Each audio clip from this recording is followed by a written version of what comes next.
50% సబ్సిడీతో వ్యవసాయ పనిముట్లు కొనిచ్చాం. ఇంకొక పక్క సాగు కోసం 875 డ్రోన్లని ఈరోజు యూస్ కోసం పెట్టాను. చాలా కంపెనీలు వచ్చాయి.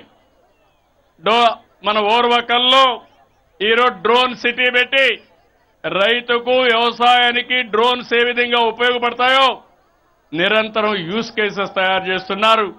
నిరంతరం R&D కూడా కొనసాగుతా ఉందని చెప్పి నేను మీకు తెలియజేస్తున్నా. ఈరోజు మీరు ఒక విషయం గుర్తుపెట్టుకోవాలి. ఇక్కడ వ్యవసాయానికి నీళ్లు చాలా అవసరం.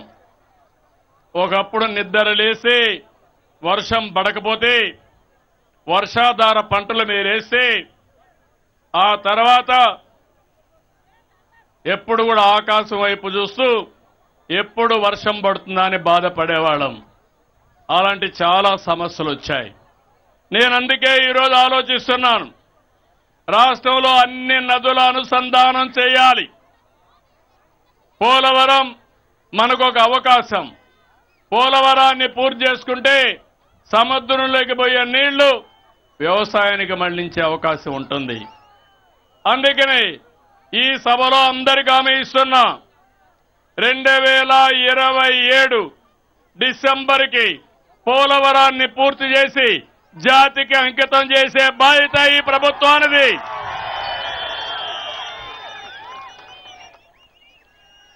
సుమారు 7-8 సంవత్సరాల కంటే ముందు నేను ఆ రోజు పట్టిసీమ లిఫ్ట్ ఇరిగేషన్ తీసుకొచ్చాను. ఉండే కాలువ పూర్తి చేసి రైట్ మెయిన్ కెనాల్ పూర్తి చేసి ఆ నీళ్లు తీసుకొచ్చి కృష్ణా నదిలో వేసి కృష్ణా డెల్టాకు వాడి నాగార్జున సాగర్లో ఉండే నీళ్లు ఇక్కడ రైతాంగానికి ఇచ్చాను. శ్రీశైలంలో ఉండే నీళ్లు రాయలసీమ రైతులకు నీళ్లు ఇచ్చాను. ఈసారి నేను ముందే పంట వేయమన్నాను, మీరే సిద్ధంగా లేరు. భవిష్యత్తులో పంట ముందేసుకోవాలి, నీళ్లన్నీ మిగలబెట్టాలి. రాబోయే సంవత్సరం నుంచి నీటి ఎద్దడి లేకుండా చేసే బాధ్యత నాదని మీ అందరికీ హామీ ఇస్తున్నా. ఇంకో పక్క ఈరోజు మీరు ఒక విషయం గుర్తుపెట్టుకోవాలి.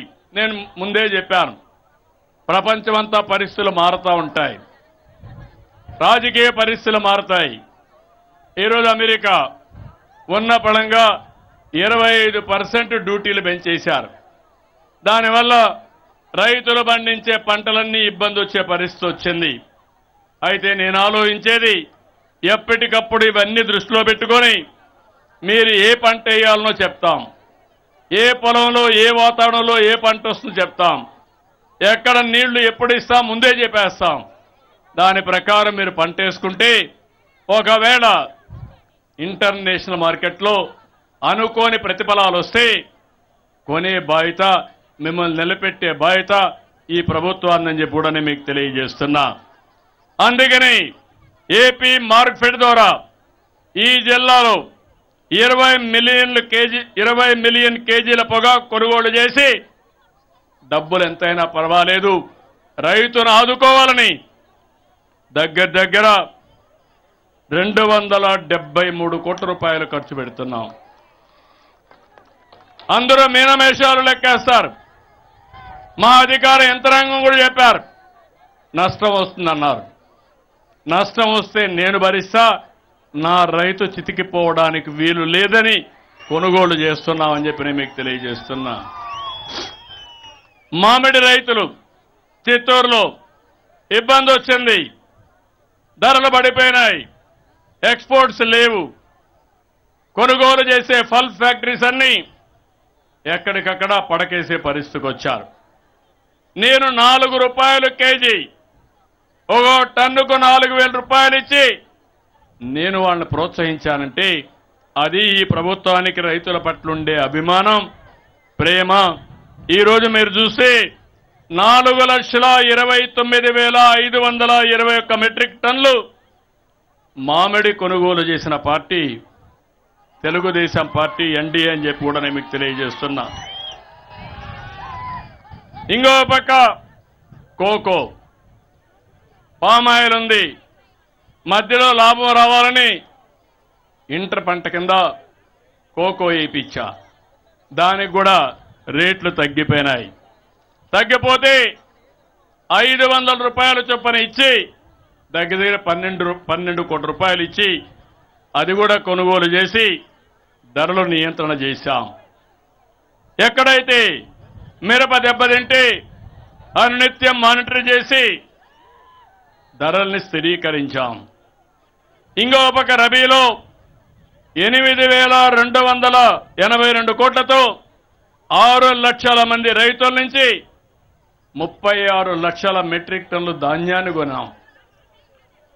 ఖరీఫ్ రబీలో 4,575 కోట్లతో 20 లక్షల మెట్రిక్ టన్నుల ధాన్యాన్ని 2 లక్షల రైతుల నుంచి కొన్నాం. ఇంత మునుపంతా కూడా అప్పు పెట్టి వెళ్ళిపోయేవారు. గడిచిన ప్రభుత్వం పెట్టిన అప్పుని 1,700 కోట్లు వచ్చిన వెంటనే తీర్చాను.